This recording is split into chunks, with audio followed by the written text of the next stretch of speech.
ആ പായസം എന്ന് പറഞ്ഞാൽ തന്നെ നമുക്ക് വലിയ കാര്യമാണ്. അതിൽ അരവണ പായസം എന്ന് പറഞ്ഞാൽ പിന്നെ പറയാൻ വേണ്ട. പക്ഷെ എന്താ പ്രശ്നം എന്ന് പറഞ്ഞു കഴിഞ്ഞാൽ അത് വലിയ ഇഷ്ടമായിരുന്ന സമയത്ത് ഈ സാധനം ഹറാമായിരുന്നു, നമുക്ക് കഴിക്കാൻ പറ്റില്ലല്ലോ. 1-2 തവണയൊക്കെ കഴിച്ചിട്ടുണ്ട്. കഴിച്ചപ്പോൾ ഭയങ്കര കുറ്റബോധമായിരുന്നു, നരകത്തിൽ പോകുമെന്നും പറഞ്ഞിട്ടേ. ഇപ്പൊ പിന്നെ ആ പേടിയൊന്നുമില്ല. അങ്ങനെ കുറെ നമ്മൾ കുറികൾ ക്രിസ്മസ് കേക്ക് കഴിച്ച് നമ്മൾ ക്രിസ്മസ് കേക്കിന്റെയും ആ ഷെർക്കും ആ ഹറാമും അതൊക്കെ അങ്ങ് ഇല്ലാതെയാക്കാന്നാണ് നമ്മൾ വിചാരിക്കുന്നത്. അപ്പൊ നമുക്ക് കഴിച്ചു കളയാം. കുരു പൊട്ടിക്കുമ്പോൾ ഒരു സുഖം അത് പ്രത്യേകം തന്നെയാണ്. അത് ബിസ്മില്ലാ പറഞ്ഞു.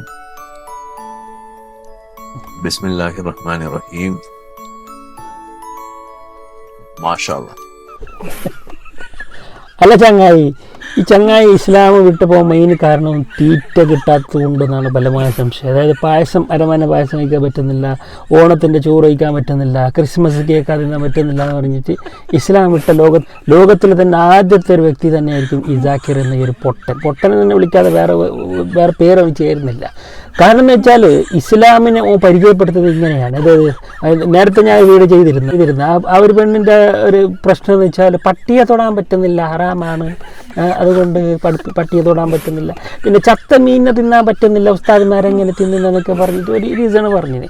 അപ്പോൾ ഇവൻ പറയുന്നത് പായസം തിന്നാൻ പറ്റുന്നില്ല, കേക്ക് തിന്നാൻ പറ്റുന്നില്ല, ബിസ്മില്ലാഹിർ റഹ്മാനിർ റഹീം കേക്ക് നിന്ന് പറയുന്നുണ്ട്. ശ്രദ്ധിച്ചിട്ടുണ്ട്? അൽഹംദുലില്ലാഹ്. ഈ നിരീശ്വരവാദി, ഇസ്ലാമിൻ്റെ ഏറ്റവും വലിയ വിരോധിയായ ഇവനെ കൊണ്ട് ബിസ്മി പറയിച്ച അള്ളാഹുവാണ് യഥാർത്ഥത്തിൽ അള്ളാഹു അക്ബർ. അത് നിന്നെ കൊണ്ട് അങ്ങനെ അങ്ങ് കാരുണ്യവാനായ റബ്ബിൻ്റെ നാമത്താൽ എന്ന് ബിസ്മി കൂട്ടിയിട്ട് നീ തിന്നത് നിൻ്റെ ക്രിസ്മസ് കേക്കാണ്. അത് അള്ളാഹ് നിന്നെ കൊണ്ട് പറയിപ്പിച്ചില്ല. എല്ലാവരും കണ്ടില്ലേ? നമ്മളൊക്കെ മറന്നു പോകുന്നു ചിലപ്പോൾ. ബിസ്മി നീ മറന്നിട്ടില്ല. അതായത് നീ ആക്ച്വലി ഒരു നിരീശ്വരവാദി നിന്നെ വിളിച്ചെങ്കിൽ അത് നിരീശ്വരവാദിക്ക് ഏറ്റവും വലിയ കുറവായിരുന്നു. കാരണം അവരാരും നിരീശ്വരവാദം എല്ലാ മതത്തിനും ഒന്നും ദൈവമില്ല എന്നിട്ട് പക്ഷെ നീ ഇസ്ലാമിനെ മാത്രം മറ്റു മതക്കാരുടെ മുമ്പിൽ തമ്മിൽ തല്ലിക്കാൻ വേണ്ടിയിട്ട് ഓരോന്ന് പറയാണ്. ഇപ്പം നേരിട്ട് ഡിബേറ്റ് ചെയ്തിട്ട് നിനക്ക് നേടാൻ പറ്റുന്നില്ല നമ്മൾ എന്തായി തമ്മിൽ തല്ലിക്കാണ്. അരമന പായസം തിന്നാൻ ഹറാമാണ്. അപ്പോൾ ഹിന്ദുക്കളും മുസ്ലിങ്ങളും ഇസ്ലാമും തമ്മിലുള്ള ഒരു മതിൽ നീ കെട്ടാൻ വേണ്ടി ശ്രമിച്ചു. അതുപോലെ ക്രിസ്മസ് കേസ് തിന്നാൻ പാടില്ല, ഹറാമാണെന്ന് പഠിപ്പിക്കുന്ന അവിടെ ഒരു മതിൽ കെട്ടാൻ നീ തമ്മിൽ തല്ലിച്ചിട്ട് നീ ചിരിക്കുന്നു. അങ്ങനല്ല. ഇവിടെ വിവരമുള്ള ആൾക്ക് നിന്നെ പോലെ പൊട്ടന്മാരല്ല. അതായത് ഈ അരമന പായസം എനിക്കിന്ന് എൻ്റെ സുഹൃത്ത് ശബരിമലക്ക് പോയിട്ട് വന്ന് ഒരു അരമന പായസം എൻ്റെ കൂടെ തന്നാൽ ഞാനത് ഞാൻ തിന്നിട്ടുണ്ട്. എന്ത് ടേസ്റ്റ് അറിയോ? അത് പായസം എന്ന നിലക്ക് തന്നെ തിന്ന ഒരു ഹറാമില്ല, ഒരു നരകത്തിലേക്ക് കൊണ്ടുപോയിടില്ല ആരും. അത് അങ്ങനത്തെ അല്ലല്ല നമ്മൾ പഠിച്ചല്ല. ഒരു പായസം നിന്നിട്ടുള്ള നരകത്തിലേക്ക് ഇടില്ല, അതിപ്പോൾ ഹറാമും അല്ല. അതുപോലെ കേക്ക്, ഇന്നലെ ഞാൻ എൻ്റെ കമ്പനിയിൽ ക്രിസ്മസ് കേക്ക് നിന്നിട്ട് പൊതിഞ്ഞിട്ട് ഒരുപാട് മിഠായി കേക്കൊക്കെ തന്ന് എനിക്ക് നല്ല വിശപ്പുണ്ടായി. അതൊരു കേക്ക് എന്ന നിലക്ക് ഞാൻ തിന്നു, ഒരു കുഴപ്പമില്ല. അങ്ങനെ ഹറാമും നരകത്തിലേക്കൊന്ന് കേക്ക് തിന്നാൽ ഒരു സുഹൃത്ത്, ക്രിസ്ത്യനായ ഒരു സുഹൃത്ത് സന്തോഷത്തോടെ തിന്നു. ഓണത്തിൻ്റെ ചോറ് ഞാൻ എൻ്റെ കമ്പനിയിൽ വെച്ചിട്ടുണ്ട്, അതൊരു ചോറെന്ന നിലക്ക് വെച്ചാൽ ഒരു കുഴപ്പമില്ല. നീ തിന്ന് നിന്നിട്ട് നീ ബേജാറായിട്ട് ഇസ്ലാം പുറത്തു പോയതല്ല. ഹറാമെന്ന് പറയുമ്പോൾ എങ്ങനെയാണ് അത് ഹറാമാവുന്നത്? നേരെ മറിച്ച് നമ്മളെ ഈദ് ആഘോഷത്തിന് ഹിന്ദുക്കളൊക്കെ വരുന്നുണ്ട് അല്ലേ? ഹിന്ദു സുഹൃത്ത് ക്രിസ്ത്യൻ സുഹൃത്തുക്കളെ വന്നിട്ട് എന്താ അവർ വന്നിട്ട് നമ്മളൊന്ന് ആഘോഷിക്കുന്ന പറഞ്ഞാൽ എന്താ? ഫുഡ് അടിക്കുക. അതന്നെ ഏറ്റവും വലിയ ആഘോഷം അല്ലേ? നീ വിചാരിക്കുന്ന ഫുഡ് അതാണ്. പെരുന്നാൾ വീട്ടിലേക്ക് വരുന്ന ഫുഡ് അടിക്കുന്നുണ്ട്. പക്ഷേ അവർ നേരെ മറിച്ച് നേരെ പള്ളിയിലേക്ക് വന്ന് നിസ്കരിക്കോ? ഈദ് നിസ്കരിക്കോ? ഇല്ല. കാരണം എന്ത്? അത് മതത്തിൻ്റെ ആചാരമാണ്. അവർക്ക് തന്നെ അറിയാം അത് വരാൻ പറ്റില്ല, അതിലക്കും ദീനിക്ക് വലിയ ദീൻ.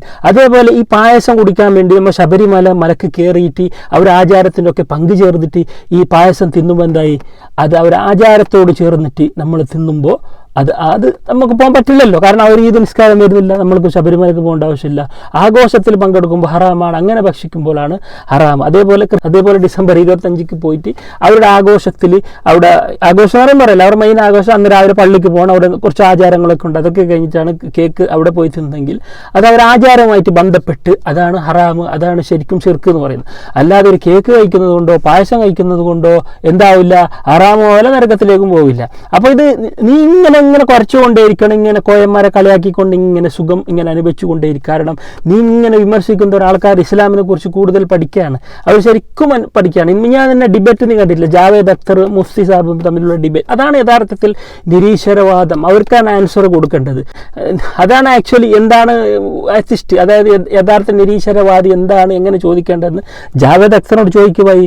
അയാൾ ഒരു മതത്തെയും പരിഹസിക്കുന്നില്ല, അയാൾ മുസ്ലിമാണ്, എന്നിട്ട് ഇസ്ലാമിനെയോ അള്ളാഹുവിനെയോ പ്രവാചകനോ ഒന്നും കളിയാക്കുന്നില്ല. അയാൾ പറയുന്നത് ദൈവമില്ല, അയാളെ പ്രശ്നം അങ്ങനെ. ആരെ കളിയാക്കുന്നില്ല, ആരെ ഒരു മതത്തിനെ കളിയാക്കാതെ ഇങ്ങനെ നിന്നെ പോലെ പ്രവാചകൻ റസൂലുള്ളാഹിനെ കളിയാക്കുന്നില്ല, അള്ളാഹുവിനെ കളിയാക്കുന്നില്ല, ഒന്നും കളിയാക്കാതെ അയാൾ ദൈവമില്ല, അതാണ് നിരീശ്വരവാദം.